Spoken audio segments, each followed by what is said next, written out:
एक सीरीज खत्म, दूसरी का स्क्वाड अनाउंस। अबे भाई, ये इंडिया वाले मैचेस खेल रहे हैं या दुनिया के अंदर पैसा बांट रहे हैं? क्योंकि आप खुद सोचिए, जिस टीम के जितने मैचेस इंडिया के साथ होंगे उसको उतना पैसा मिलेगा। हिंदुस्तान ने यह फैसला कर लिया है कि पाकिस्तान के अलावा दुनिया के तमाम क्रिकेट बोर्ड्स को पैसा बांटने की वो मशीन है। जिसको देखो जाके सीरीज खेल रहा होगा, कभी आयरलैंड में, कभी इंग्लैंड में, कभी अफगानिस्तान को बुलाकर, कभी साउथ अफ्रीका में, कभी न्यूजीलैंड में, कभी ऑस्ट्रेलिया में। लेकिन जब बात अपने प्यारे छोटे से बच्चे पाकिस्तान की आएगी तो हम लोग के साथ खेलेंगे नहीं। अब यहां पर इंडिया का स्क्वाड आ चुका है इंग्लैंड की सीरीज के लिए। पहले तो आपको यह बता दूं कि ओडीआई में यहां पर आपको पता है कि इंग्लैंड, इंडिया और ऑस्ट्रेलिया में भी ये शायद बड़ी टीमें रह गई। ऑस्ट्रेलिया को बाय द वे हल्के में नहीं ले सकते, वो हमेशा वर्ल्ड कप से पहले बहुत गंदे तरीके से जलील होते हैं एंड देन वर्ल्ड कप में सडन कम बैक करते हैं। तो यहां पर इंडिया ने अफगानिस्तान से सीरीज जीत लिया ओडीआई की। उसके बाद इंग्लैंड वाली सीरीज के लिए स्क्वाड अनाउंस कर दिया गया है और 3 बहुत बड़े मेजर चेंजेस हमें देखने को मिले।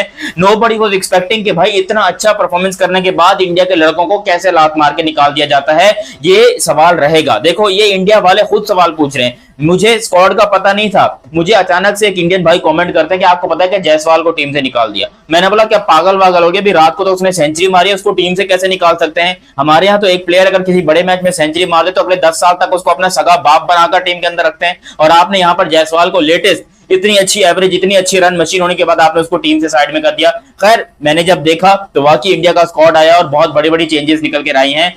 स्क्वाड के बारे में डिटेल में आप लोग को बता दूं कि कौन आया कौन गया, लेकिन अभी तक आप लोगों ने चैनल सब्सक्राइब नहीं किया तो सब्सक्राइब करो और सब्सक्राइब करते ही बेल आइकन भी दबाओ। सब लोगों को मालूम है शुभमन गिल अपनी प्राइम फॉर्म में चल रहा है। देखो, इस बंदे को इग्नोर करो, इस बंदे से प्यार करो, इस बंदे के साथ जो करना है करो, लेकिन ये बंदा चैंपियन था, चैंपियन है, चैंपियन रहेगा। ये विराट कोहली कभी नहीं बन सकता, लेकिन शुभमन गिल जैसा भी कोई नहीं बन सकता। ये भी आप लिख के ले लो। आज शुभमन गिल इंडिया के कप्तान है और हर हिंदुस्तानी इससे मोहब्बत कर रहा है, इससे प्यार कर रहा है। क्यों? क्योंकि इसने बल्ले से जवाब दिया है। ना इसके कोई उल्टे पुल्टे स्टेटमेंट्स आते हैं, ना ही इसके कोई पार्टियों में वीडियोस आती है, ना ही कोई उल्टे पुल्टे स्कैंडल्स आते हैं, ना ही इसने कभी अपने जो सीनियर थे उनके बारे में कोई बात बोली है, ना ही इसकी कोई गर्लफ्रेंड वर्लफ्रेंड का चक्कर है। लेकिन बल्ले की जगह जहां इसको बोलना चाहिए, जहां ये प्रूव करना चाहिए, वहां पर ये बंदा एक बार नहीं बार बार आपको प्रूव करके देता है। तो शुभमन गिल ही इस टीम के कप्तान रहेंगे एक मर्तबा फिर से। जितनी तालियां बजाएं वो कम है बंदे के लिए। कमाल, लाजवाब ये बंदा है। दूसरे वो जिनको पता नहीं कौन है वो बेवकूफ चपड़कंजू लोग जिनको लगता है कि रोहित शर्मा को रिटायर हो जाना चाहिए। अरे भाई, वो टीम का सबसे बड़ा इस टाइम के ऊपर हाथ है। अगर इंडियन टीम को देखा जाए तो वनडे क्रिकेट में रोहित शर्मा को आप हटाकर कुछ नहीं कर सकते। रोहित शर्मा आपकी रीढ़ की हड्डियां। वो टीम खाली ग्राउंड के अंदर मौजूद हो ना तो सामने वाली टीम कप कपा जाती है। रोहित शर्मा भी यहाँ पर मौजूद है दूसरे नंबर पे, पहले शुभमन गिल और फिर रोहित शर्मा, और इनका होना बड़ा जरूरी है। और जब रोहित शर्मा है तो डेफिनेटली विराट कोहली का कमबैक भी बड़ा जरूरी है। विराट कोहली का कमबैक करवाया जा रहा है नंबर 3 पे, यानी कि विराट कोहली वापस आ चुके। हाँ, यहाँ पर अनफॉर्चुनेटली जायसवाल को बाहर जाना पड़ा है, जो कि थोड़ी दुखी बात है। जायसवाल भाई इतनी अच्छी परफॉर्मेंस दी उन्होंने, उसके बावजूद उन्हें टीम से बाहर निकालेगा। देखो, दिल में दुख होगा, बट जायसवाल भाई को भी समझना पड़ेगा कि शायद उनसे बेहतर लोग इंडियन टीम में मौजूद हैं, जिसकी वजह से उनको एज अ सेकंड ऑप्शन के तौर पर देखा जाता है। विराट कोहली, हमें किंग विराट कोहली देखने को मिलेंगे भाई। इस दफा तो खुदा का वास्ता एक सेंचुरी मार दो भाई। विराट भाई, ये अफगानिस्तान वाली सीरीज में हमने आपको बड़ा मिस किया। मुझे लग रहा था कि कम से कम विराट की 2 सेंचुरी तो आ रही है सीरीज में, लेकिन यहाँ पर कोई भी नहीं आ सकी क्योंकि अनफॉर्चुनेटली खेले नहीं विराट भाई। लेकिन अभी यहाँ पर विराट कोहली को सेट करके ये बता दिया कि भाई ये बंदा मौजूद है, खेलेगा और तगड़ा खेलेगा। श्रेयस अय्यर आपके मौजूद है यहाँ पर। देखो, वाइस कप्तान श्रेयस अय्यर बोलो या जो मर्जी बोलो, लेकिन श्रेयस अय्यर का कमबैक हुआ है लाजवाब किस्म का। T20 में और ओडीआई में भी वो पक्के ही हैं। तो ये हमारे टॉप 4 बैटर्स हो गए, शुभमन गिल, रोहित शर्मा, विराट कोहली और श्रेयस अय्यर। इनकी बड़ी जरूरी थी। विकेट कीपर में आपने ईशान किशन और केएल राहुल दोनों को रखा है, और ईशान किशन ने जबरदस्ती अपनी जगह बनवाई है। जैसे वैभव सूर्यवंशी या अपनी जबरदस्ती जगह बनवा रहे हैं इंडियन टीम में घुसने के लिए, उसको इंडियन टीम में आना है इसलिए वो सबको पकड़ के धो रहा है। इसी तरीके से ईशान किशन भी ऐसा कमबैक कर रहा है जिसकी वजह से अब उसको साइड में करना इंपॉसिबल हो जाएगा।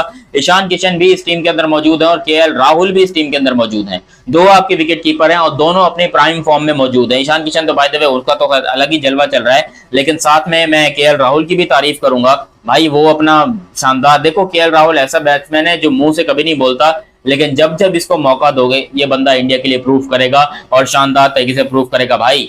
मैं केएल राहुल को इस टीम के अंदर लिटरली, रोहित भी है, विराट भी है, रोहित भी है, विराट भी, मतलब सब लोग ही इस टीम के अंदर सीनियर्स मौजूद हैं, लेकिन जितनी रिस्पेक्ट इज्जत मेरे दिल में केएल राहुल के लिए आती है ना, क्योंकि इसको इंडियन टीम से निकाल देते हैं फिर ले आते हैं, निकाल देते हैं फिर ले आते हैं, और ये किसी को कुछ शिकायत नहीं करता ना। ये मीडिया पे आके उल्टी सीधी बातें कर रहा है, ना ना ना ना ना ना, ये बंदा चुपचाप खेलता है शानदार तरीके से और परफॉर्म करता है। तो यहाँ पर हमारे केएल राहुल साहब भी शामिल हैं, जबकि ऑलराउंडर्स में 3 ऑलराउंडर रखे हैं इंडिया ने।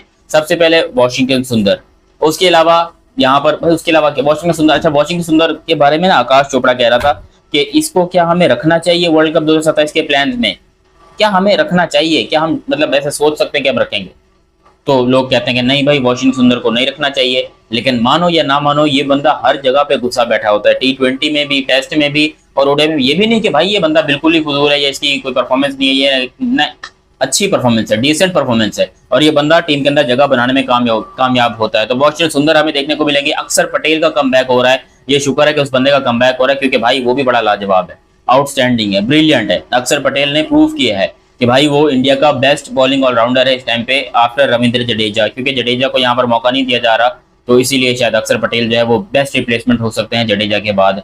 फिर यहाँ पर नीतीश कुमार रेड्डी को भी रखा गया, जो कि अच्छी बात है भाई। एनटीआर अपने जो है वो भी फॉर्म के अंदर हैं और अच्छी फॉर्म में है, तो उनको बाहर बिठाने का सवाल ही पैदा नहीं होता, उनको भी खिला दिया गया। एनटीआर कह रहा हूँ, एनकेआर नीतीश कुमार रेड्डी, वो यहाँ पर फॉर्म के अंदर मौजूद हैं, उनको भी रखा है इंडियन क्रिकेट टीम ने। उसके बाद बॉलर्स की बात करेंगे तो सबसे पहले तो भाई कुलदीप यादव आपके नंबर 1 बॉलर, और बॉलर में इंडिया ने टोटल 6 प्रॉपर बॉलर्स रखे हैं, जिसमें सबसे पहले कुलदीप यादव हैं, स्पिनर हैं, अच्छी खासी तेज बॉल भी डालते हैं और इंडिया की इस टाइम पे बैकबोन है स्पिन की, क्योंकि स्पिनर के अंदर आप जितना भी देख लीजिए, अली ये बिस्किट ले जाओ, मैं नहीं खाऊंगा, मुझे नहीं खाना बिस्किट, आप सारे के सारे बाहर ले जाओ प्लीज, लव यू हो गया, मैं नहीं खाऊंगा, थैंक यू सो मच। तो यहाँ पर कुलदीप यादव इंडियन की बैकबोन जो है वो भी इस टाइम पे मौजूद है इंडियन टीम के अंदर।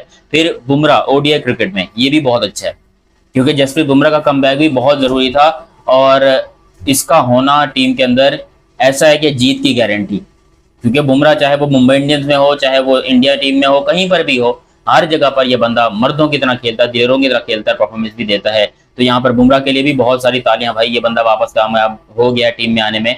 उसके अलावा यहाँ पर प्रसिद्ध कृष्णा, जिसने अभी आतंक मचाया हुआ एक तरीके से इंडियन टीम के अंदर ओडीआई में, जितनी शानदार ये बंदा बॉलिंग कर रहा है, 5 विकेट अभी रिसेंटली इसने हासिल किया अगेंस्ट अफगानिस्तान, तो प्रसिद्ध कृष्णा का होना भी बड़ा जरूरी है और शानदार है। फिर हर्षित राणा भी मौजूद है, हर्षित राणा का कमबैक हो रहा है एक तरीके से। देखो इसको भी आप हेट करो, लव करो, जो मर्जी करो, लेकिन आप इसको इग्नोर बिल्कुल नहीं कर सकते। हर्षित राणा भी शानदार खिलाड़ी हैं और बड़े लाजवाब और तगड़े किस्म के खिलाड़ी हैं, मुझे बहुत पसंद है, बैटिंग भी शानदार करता है, बॉलिंग भी शानदार करता है, तो हर्षित राणा के लिए भी बहुत सारी तालियां होनी चाहिए। अर्शदीप सिंह को भी यहाँ पर रखा गया है, शुक्र है सिंह साहब जो अपने मौजूद हैं और सिंह साहब का होना भी बड़ा जरूरी था। आई होप सो कि सिंह साहब परफॉर्मेंस भी दें और इंडियन टीम में अपनी जगह पक्की भी कामयाब करने में रहें, क्योंकि इनका भी इन एंड आउट चलता रहता है, तो वो थोड़ा सा प्रॉब्लम होता है कभी कभी, but still he is in the team और मुझे लग रहा है कि ये परफॉर्म करेगा। गुरनूर बरार को रखा गया है, उनको एक आपके लोग अपॉर्चुनिटी दी गई है, बिकॉज अफगानिस्तान के खिलाफ अच्छी परफॉर्मेंस दिखाई थी, तो गुरनूर को भी यहाँ पर टीम में लाकर बता दे कि बेटा ये लोग आपकी जो है इंजॉय करो। इंडिया का स्क्वाड बहुत शानदार है, एक दफा फिर से मैं आपको बता दूं स्क्वाड में टोटल कितने मेंबर हैं, ये भी आप लोग को बता देता हूँ। शुभमन गिल है हमारे पास Shubman Gill, Rohit the great Sharma, Virat king Kohli, Shreyas Iyer, K L Rahul, Ishan Kishan, Washington Sundar, Akshar Patel, Nitish Kumar Reddy, Kuldeep Yadav, Jasprit Bumrah, प्रसिद्ध कृष्णा, हर्षित राणा, अर्शदीप सिंह एंड गुरनूर बरार। तो हमारे टोटल 15 मेंबर्स का शानदार स्क्वाड बना दिया गया है। हालांकि बहुत सारे लोगों को थोड़ी सी आप कह लो एक तरीके से तकलीफ हो रही है, जो कि बिल्कुल ठीक है भाई, होनी भी चाहिए, क्योंकि आप खुद बताइए कि जिस बंदे का कोई कसूर नहीं है, जैसे कि हार्दिक पांड्या तो खैर इंजरी का शिकार हैं, उसके अलावा आपके प्रिंस यादव को बाहर निकाल दिया गया, हर्ष दुबे को बाहर निकाल दिया गया, जायसवाल को बाहर निकाल दिया गया, इनको इनकी जगह ही नहीं बन पा रही, तो क्या कर सकते हैं, मजबूरी है भाई। जायसवाल के लिए सबसे बुरा लग रहा है, क्योंकि वो बंदा अपनी तरफ से पूरी मेहनत कर रहा था कि मैं इंडियन टीम में जगह पक्की बनाने में कामयाब हो जाऊं, उसने सेंचुरी भी स्कोर की, मगर अनफॉर्चुनेटली उसको भी प्लेस नहीं मिल पा रही इंडियन टीम के अंदर। आप लोग को ये स्क्वाड कैसा लगा है अपनी राय कमेंट सेक्शन में दीजिएगा। अभी तक आप लोगों ने चैनल सब्सक्राइब नहीं किया तो सब्सक्राइब कीजिए और बेल आइकन दबाइए। मिलते हैं बहुत ही जल्द अगली वीडियो में, तब तक के लिए आप मुझे दीजिए इजाजत। अल्लाह हाफिज एंड लव यू हो गया, बाय बाय।